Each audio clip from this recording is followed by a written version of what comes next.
Gentlelady's time has expired. I now recognize Ms. Ramirez for 5 minutes of questioning. Thank you, Chairman. Secretary, it's good to see you. I'm going to go straight to the questions. Congresswoman Delia Ramirez did not raise her voice. She didn't need theatrics. She did something far more devastating. She asked yes or no questions. And Kristi Noem struggled with every single one. Because I have a lot of them. Let me start just following up with Congressman Goldman about judiciary. Do you agree that the judiciary is a co-equal branch of government and it is your obligation as a member of the executive branch to honor decisions made by the highest court of the land? Yes or no, Secretary?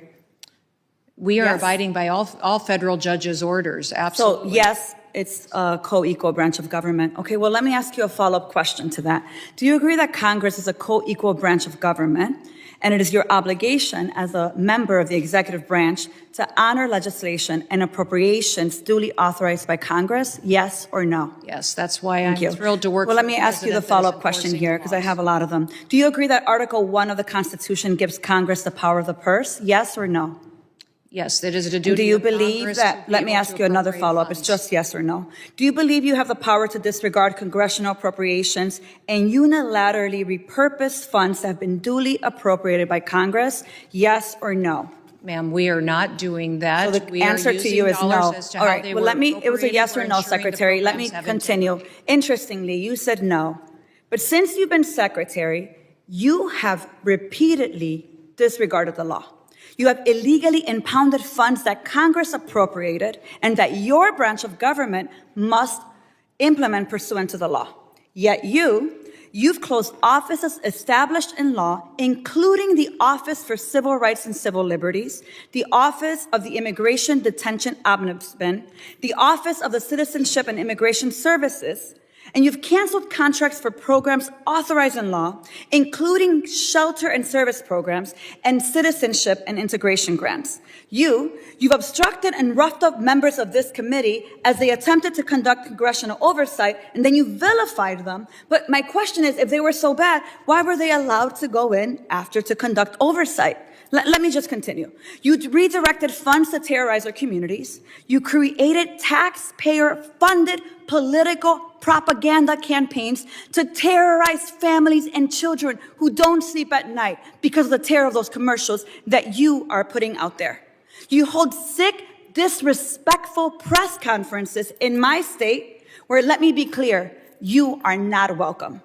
You corruptly used emergency authority to avoid procurement to make Trump's private prison donors richer by directing $45 billion for them to expand ICE detention centers. You defunded work to address real threats to the homeland, all while you pursued college newspaper editors, labor leaders, and even a Harvard scientist who failed to declare frog embryos at the airport. Clearly, we don't have time for all my questions, so I have 13 pages worth of questions that I will be submitting to the record that I expect you and the administration to answer. But here is my final question to you. When you took your oath, did you swear to support and defend the Constitution of the United States of America? Yes or no? Yes, I did. So I find that laughable. You don't behave like someone who takes that oath seriously. And let me tell you why. We don't live in a dictatorship or a monarchy. Trump's will is not the guiding doctrine of this nation, and our country is not a playground for his or your twisted authoritarian fantasies. We are a democracy.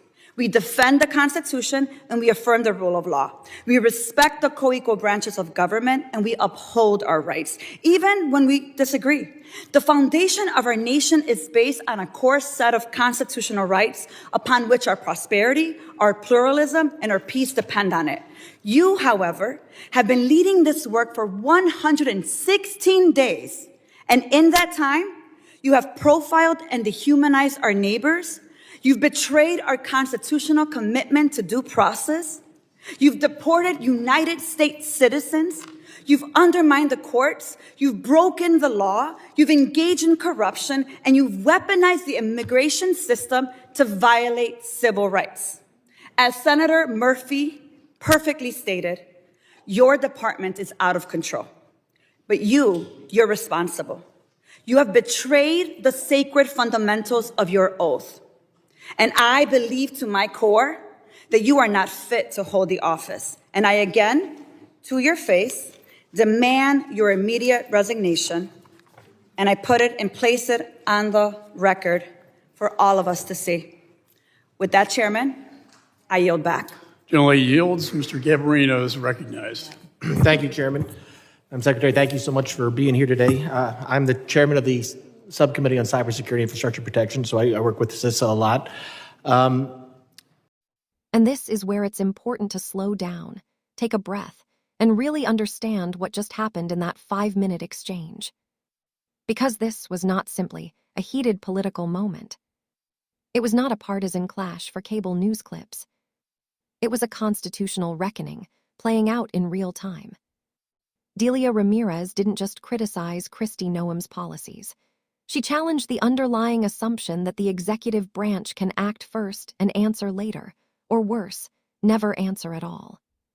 What made this exchange so powerful is that Ramirez anchored everything in first principles, not ideology, not party loyalty, not even immigration policy specifics. She anchored it in the structure of American democracy itself. 3 branches. Co-equal. Separate powers. Mutual accountability. That structure is not ceremonial. It is not symbolic. It exists precisely to prevent what Ramirez was describing, a single branch consolidating power and treating the law as a suggestion rather than a mandate.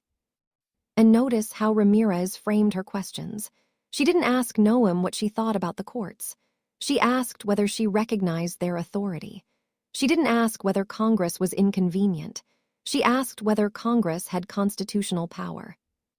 Those are very different questions. Because once you accept that courts and Congress are co-equal branches, the rest follows logically. You cannot claim to respect the Constitution while ignoring court rulings. You cannot claim to uphold democracy while bypassing congressional appropriations. You cannot swear an oath to defend the Constitution and then behave as though executive authority has no limits. That's the contradiction Ramirez exposed. And it's a contradiction that didn't require raised voices or dramatic flair. It required documentation, examples, and an understanding of how power is supposed to function.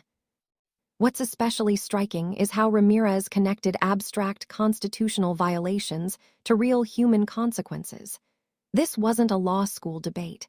This was about families being terrorized by government messaging, children unable to sleep because of fear, communities living under constant threat not because of crime, but because of policy. It was about billions of dollars being rerouted away from genuine security needs and toward private detention infrastructure. It was about civil rights offices being shut down quietly. It was about oversight being treated as hostility. Those things don't happen in a vacuum. They happen when leadership believes it is insulated from consequences. And that's the deeper warning embedded in this exchange. When the executive branch begins to see Congress as an obstacle instead of a partner, and the courts as an inconvenience instead of an authority, democracy doesn't collapse with tanks in the streets. It erodes through memos, budget maneuvers, emergency declarations, and procedural shortcuts. That erosion is harder to see. But it's far more dangerous. Ramirez was essentially saying this. The Constitution doesn't just protect people when the government agrees with them. It protects people precisely when the government does not. Due process is not optional. Civil rights are not discretionary. Oversight is not harassment. They are obligations. And leadership that treats them as expendable is leadership that no longer understands the limits of its own power. This is why Ramirez's final demand for resignation wasn't performative. It was principled. She laid out a record, named the harms, and placed responsibility exactly where it belongs. Not on anonymous bureaucrats. Not on vague institutional failures. But on the person at the top. Because in a democracy, authority comes with accountability. And when accountability disappears, so does legitimacy. What makes this moment resonate is that it forces a broader question that goes beyond Kristi Noem or even this administration? Do we still believe that no one is above the law? Do we still believe that the Constitution is binding, not optional? Do we still believe that power must answer to the people through their elected representatives? Those questions don't belong to one party. They belong to the country. And moments like this matter because they remind us that democracy is not self-sustaining. It requires people inside the system who are willing to confront power directly, calmly, and relentlessly. Delia Ramirez did that here. Not with slogans, not with outrage alone, but with the Constitution in hand and a clear understanding of what happens when its boundaries are crossed. If this exchange made you uncomfortable, that's probably the point. If it made you angry, that's understandable. And if it made you pay closer attention, then it did exactly what democratic accountability is supposed to do. If you value deep dives like this, make sure to like the video, subscribe for more congressional breakdowns, and share your thoughts in the comments. Because the future of democracy doesn't just depend on who holds office. It depends on whether we demand that they honor the limits of that office. And moments like this are where that demand begins.